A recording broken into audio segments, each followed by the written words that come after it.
اللہ کے نبی صلی اللہ علیہ وسلم کی سنت ہے جب کوئی حاجت پیش آتی تو نماز حاجت پڑھتے. اب کون پڑھتا ہے؟ اب کون پڑھتا ہے؟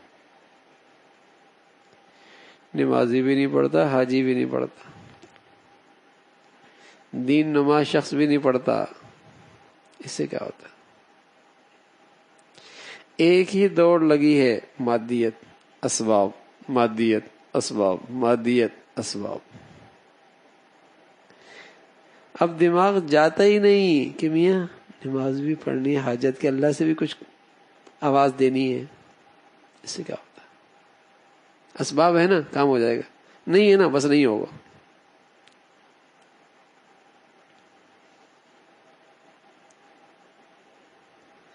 اب غیبی نظام پہ اعتماد ہی ختم ہو گیا.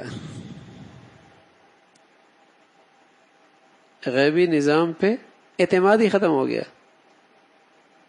کوئی بھی کوئی ذات کر سکتی ہے کچھ، صرف ظاہری اسباب کے گرد پوری زندگی گزرتی. اور پیارا نبی صلی اللہ علیہ وسلم کیا کرتے تھے؟ جب بھی کوئی حاجت پیش آتی، نماز حاجت، صلاۃ الحاجت کہتے ہیں وہاں. کہ کیسے ہوگا؟ غیبی نظام کو ساتھ لے لو.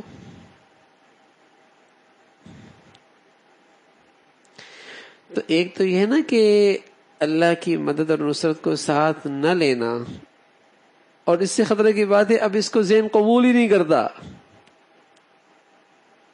اچھا یہ طبقہ بھی ایسا ہم لوگ ہیں جو مسجد میں اٹھتے بیٹھتے ہیں، اور ایک اور مخلوق ہے مسلمانوں کی،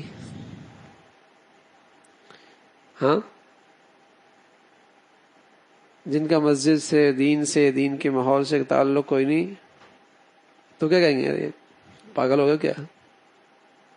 نماز حاجت، نماز حاجت.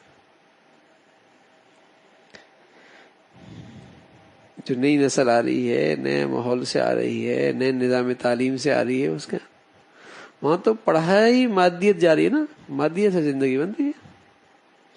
یعلمون ظاہرا من الحیات الدنیا، بس وہ جانتی اسی کو ہے کہ دنیا کے یہ ظاہری اسباب ہیں تو ٹھیک ہے، نہیں ہے تو بس ناکام زندگی. نہیں ہو سکتی زندگی، بن ہی نہیں سکتی، کام ہو ہی نہیں سکتا.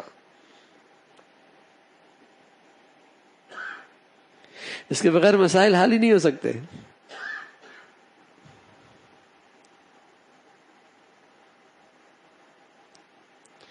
اور چونکہ یہ نظریہ غلط ہو گیا، اس لیے ظاہری اسباب کے اختیار کرنے میں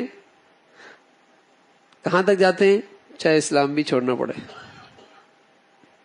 چاہے اللہ سے کتنی بڑی دشمنی مول لینی پڑے، اس کے لیے تیار ہو جاتا ہے. وہ اس غلط سوچ کا نتیجہ ہے کہ دنیا کے کام بنانے کے اسباب کے پیچھے وہاں پہنچتے ہیں کہ اللہ کے مقابلے دشمنوں میں کھڑے ہو جاتے ہیں. اگر یہ سوچ ہوتی کہ اللہ کی مدد اور نصرت کے بغیر کچھ نہیں ہوگا، اسباب پھر بھی اختیار کرتا لیکن اس اسباب میں اللہ کی رضا کا خیال رکھتا. یہ فرق ہوتا. اسباب پھر بھی اختیار کرتا لیکن ان اسباب کے اختیار کرنے میں اللہ کی رضا کا خیال رکھتا، کہیں وہ ناراض نہ ہو جائے، کہیں ناراض نہ ہو جائے.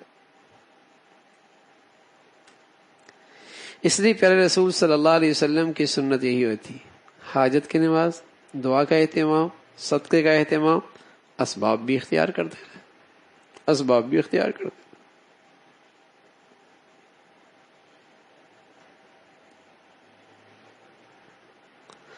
بدر میں جو کچھ بنا تھا، جو کچھ سامان تھا، سب کو لے گئے، سمیٹ کر سامان اکٹھا کیا، اسباب اختیار کیے، لیکن بیٹھ گئے اللہ کی چوکھٹ کے اس پر مانگنے لگ گئے، اور اتنی لمبی دعائیں، اور اللہ سے کہنے لگا اللہ یہ جماعت ہے، اگر آپ کی مدد اور نصرت نہیں ہوئی تو دنیا میں آپ کا نام لینے والا کوئی نہیں ہوگا. بار بار آپ کے کندھے سے چادر ہٹ جایا کرتے، لمبی دعائیں کر رہے تھے بیٹھ کے.